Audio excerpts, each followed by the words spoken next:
मुंबईतील माणखुर्द रेल्वे स्थानकाजवळ सोमवारी सकाळी बेस्टचा अपघात झालाय।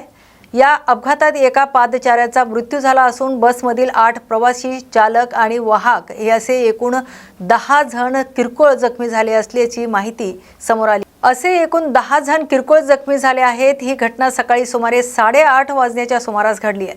प्राथमिक माहितीनुसार भरगाव बेस्ट बसवरील चालकाचं नियंत्रण सुटल्याने बस डिवायडरवर आदळली। अपघातात जखमी झालेल्या प्रवाशांना शताब्दी रुग्णालयात तर चालक, वाहक आणि मृत पादचाऱ्याला राजवाडी रुग्णालयात दाखल करण्यात आले। घटनेनंतर काही काळ वाहतुकीवर परिणाम झाला होता, मात्र पोलिसांनी आणि संबंधित यंत्रणांनी तातडीने घटनास्थळी पोहोचून वाहतूक सुरळीत केली। या अपघाताचं नेमकं कारण अद्याप स्पष्ट झाले नसून माणखुर्द पोलीस पुढील तपास करतायत। सोनम वांगचुक यांच्या समर्थनार्थ विद्यार्थ्यांनी भर पावसात आंदोलन करत पर्यावरण संरक्षण आणि लडाखमधील जनतेच्या प्रश्नांकडे लक्ष वेधले। छत्रपती शिवाजी महाराज चौकात झालेल्या या आंदोलनात विविध शाळांतील विद्यार्थ्यांनी मोठ्या संख्येने सहभाग नोंदवलाय। हातात फलक घेऊन घोषणाबाजी करत विद्यार्थ्यांनी सोनम वांगचुक यांच्या आंदोलनाला पाठिंबा जाहीर केलाय। पर्यावरण संरक्षण, लडाखमधील नागरिकांच्या मागण्यांकडे सरकारने गांभीर्याने लक्ष द्यावे आणि लोकशाही मार्गाने सुरू असलेल्या आंदोलनाला न्याय मिळावा अशी मागणी आंदोलनकर्त्यांनी केली आहे। पावसाची पर्वा न करता विद्यार्थ्यांनी आंदोलन सुरू ठेवत आपली भूमिका मांडली आहे। त्याबद्दल माहिती सांगेन मी। छत्रपती शिवाजी महाराज चौक भिवंडीमध्ये आज आम्ही 20 जुलै 2026 ला एक सायलेंट प्रोटेस्ट ठेवलेला आहे सोनम वांगचुक सरांच्या समर्थनामध्ये। आणि दुसरी गोष्ट ही म्हणजे पहिली गोष्ट ही जो आम्ही प्रोटेस्ट ठेवलेला आहे तो आमचे नीटचे जे स्टुडंट्स आहेत, ज्या लोकांनी आत्महत्या केली, आम्हाला सर्वांना असं वाटतं की ती आत्महत्या नाही, ती एक मर्डर आहे। कारण समजा ही आत्महत्या असली असती तर याच्यावरती काही ना काहीतरी कारवाई झाली असती। सरकार या गोष्टीवरती कारवाई करत नाहीये। आम्ही सरकारने हात जोडून पाया पडतो। आम्ही तुम्हाला रिक्वेस्ट करतो सर की जो पण जिम्मेदार व्यक्ती आहे, तुम्ही आता तरी थांबा, आता तरी काहीतरी करा, आता तरी आम्हाला न्याय मिळवण्याचे प्रयत्न करा। अजून मी काय जास्त बोलणार नाही। छत्रपती शिवाजी महाराजचा जो व्हिडिओ बघताय तुम्ही, आम्हाला प्रोटेस्टला जॉईन करा। आम्हाला समजा न्याय मिळाला नाही तर आम्ही भूक हडतालही करू। मी तुमच्या पेजच्या माध्यमातून लोकांना सांगतो। जय हिंद, जय महाराष्ट्र।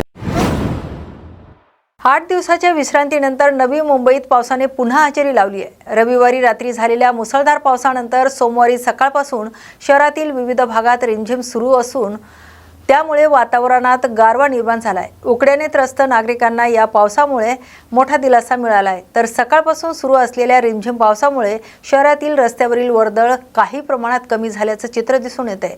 हवामानातील बदलामुळे नागरिकांनाही उष्णतेपासून काहीसा दिलासा मिळाल्याची भावना व्यक्त केली आहे। दरम्यान सध्या कोणत्याही मोठ्या दुर्घटनेची माहिती नसून संबंधित यंत्रणा परिस्थितीवर लक्ष ठेवून आहेत। सोलापुरात संत श्री गजानन महाराज पालखी आणि श्री सद्गुरू प्रभाकर स्वामी महाराज पालखी यांच्या पारंपरिक संत भेटीचा सोहळा भक्तिमय वातावरणात संपन्न झालाय। टाळ मृदुंगाचा गजर, जय जय रघुवीर समर्थांच्या जयघोषात हजारो भाविकांनी या सोहळ्याचा आनंद घेतलाय। शेगाव ते पंढरपूर पालखी सोहळ्याच्या 53व्या वर्षी गजानन महाराजांची पालखी प्रभाकर स्वामी मंदिरात दाखल झाली आहे।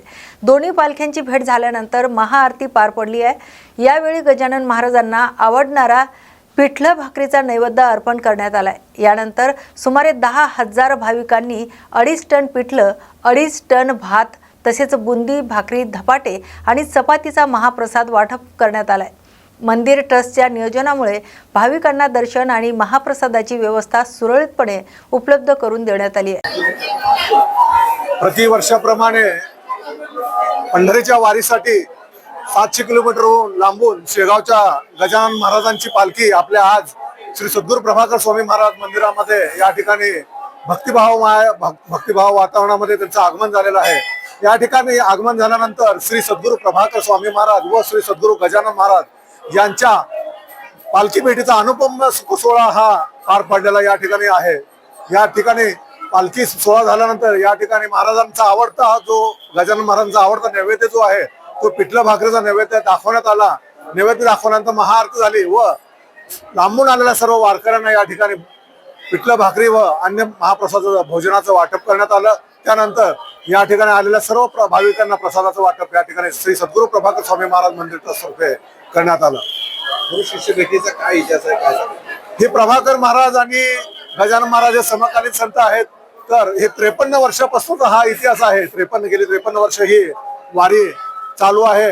या वारीमध्ये प्रभाकर महाराज व प्रभाकर महाराज व श्री गजानन महाराज यांच्या भेटीचा सोहळा या ठिकाणी पार पडत असतो. साधारणतः 10,000 लोकांचं आपल्या या ठिकाणी आता आपण भोजनाची या ठिकाणी व्यवस्था केलेली आहे.